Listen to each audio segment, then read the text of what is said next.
This is the Sony Xperia 5 Mark II. It's basically a smaller, more affordable version of the Xperia 1 Mark II. So why do we need to do a review? Well, it's got a high refresh rate display, and it's the first phone that can film 4K video at 120 frames per second. Oh, and it also costs hundreds of dollars less.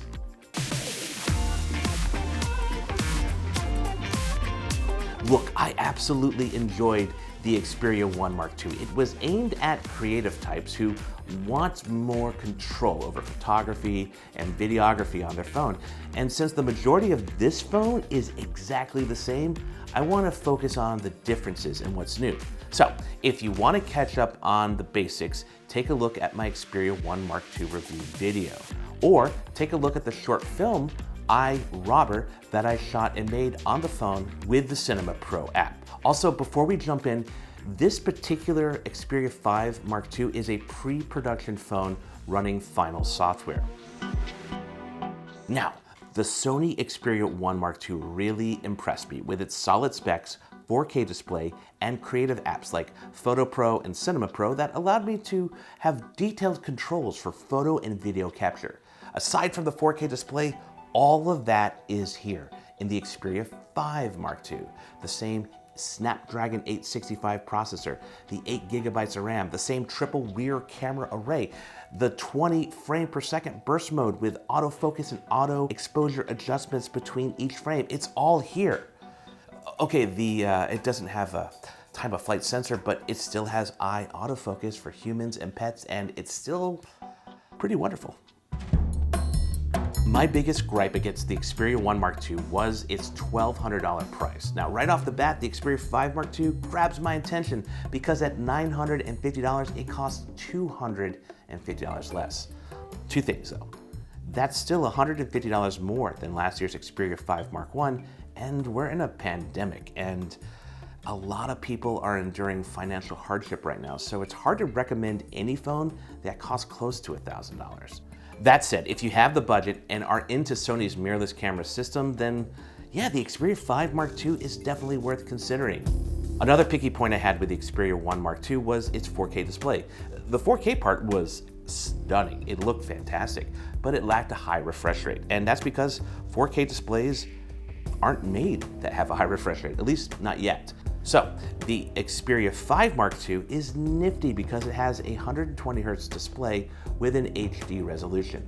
As for the refresh rate, it's either 60 Hz or 120 Hz. Now there isn't an in-between option or adaptive software like other phones, but you can see the difference, especially when gaming at 120 Hz.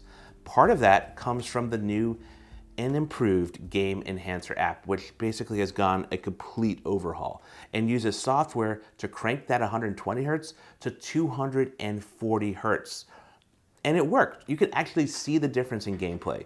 It's like someone added sharpness and contrast to my games, and it's pretty impressive, especially in a game like Call of Duty. Now, the Game Enhancer app also has a little heads-up display, so if you're playing a game, you can actually preview what the refresh rate looks like before you choose it. So that's pretty cool too. Then there is the battery, which is larger than the Xperia 5, despite the phone being pretty much exactly the same size. And with Game Enhancer, it gets another cool ability. It's called HS Power Control, aka heat suppression.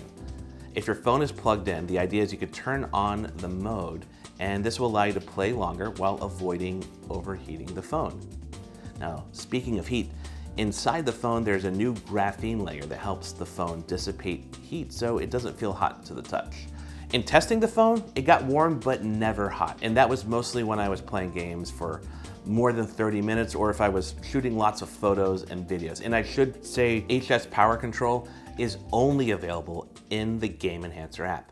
But let's talk cameras, okay? The Xperia 5 Mark II builds on the same Xperia 1 Mark II's camera hardware and software and adds raw support for photos from each camera. Now, photos taken with the native camera app are good, but I like the control I get being able to take a raw photo and adjust things later. Now, also props to Sony, the Photo Pro app's menus have been updated and look like the ones from the A7S III camera. And speaking of the A7S III camera, you can now connect a cable between it and the Xperia 5 Mark II and send photo and video files to the phone for FTP uploads. But the feature that I was most excited to try out was the new 4K 120 frame per second video capture. Now this only works in the Cinema Pro app, and files get saved as 30 FPS or 24 FPS, which give it a dreamy 4 times or 5 times slow motion effect. I shot a bunch of slow motion footage using the Cinema Pro app and even graded it, and this is by far the best slow motion video I've seen from a phone. Now, as much as I like the Xperia 5 Mark II, everything isn't great.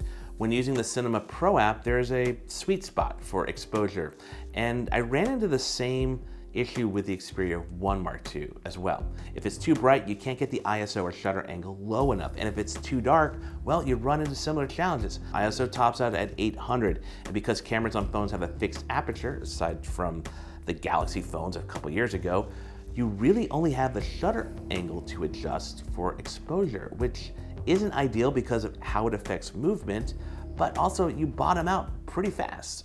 But let's get to the thing that probably bothers me the most. Sony added an extra button. Now, on the right side, there's already a volume rocker, a combo power button and fingerprint reader, and a shutter button for the camera. And now there's a hardware key that triggers Google Assistant. Look, it's just one button too many, and are people using Google Assistant so much that it needs its own button? Maybe, I don't know.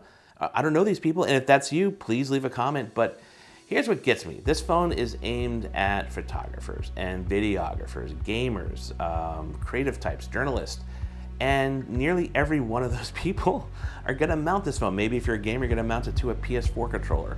If you're taking photos or video, you might mount it to a tripod. And when I put the phone into a holder for a tripod, not only is the Google Assistant button really easy to hit, avoiding it is so finicky. Sorry, I don't understand. And when I do finally get the phone mounted, I no longer have access to my recessed power button or fingerprint reader because it's under the tripod holder. And Here are the top search results. that's frustrating. So yeah, that's not cool, Sony. And this last one's more of a nitpick or a preference, because I do really enjoy the way the Xperia 5 Mark II fits in my hand, but I miss the squared off edges of the Xperia 1 Mark II. I could even sometimes stand up the Xperia 1 Mark II to take a photo or video. But on the whole, I really like this phone. I think it's the best phone Sony has made in years. If you're looking at getting one, pre-orders start on September 29th and the phone will be available December 4th. Also, Sony does these kind of pre-order bundle things. They have one for the Sony Xperia 5 Mark II. When you buy it, you can get a bunch of gaming accessories for free, including a HyperX Cloud 2 gaming headset, a 10,000 milliamp hour portable power bank, and 21,600 Call of Duty points. I mean, why not 22,000? But anyway, also, if you want a more in-depth look at this phone, check out my Sony Xperia 5 Mark II review on CNET. I'll have results from battery test, processor test, and more. But I want to hear from you. What do you think of the Sony Xperia 5 Mark II? Would you get it instead of the Xperia 1 Mark II? And what features are you most excited about? Let me know in the comments.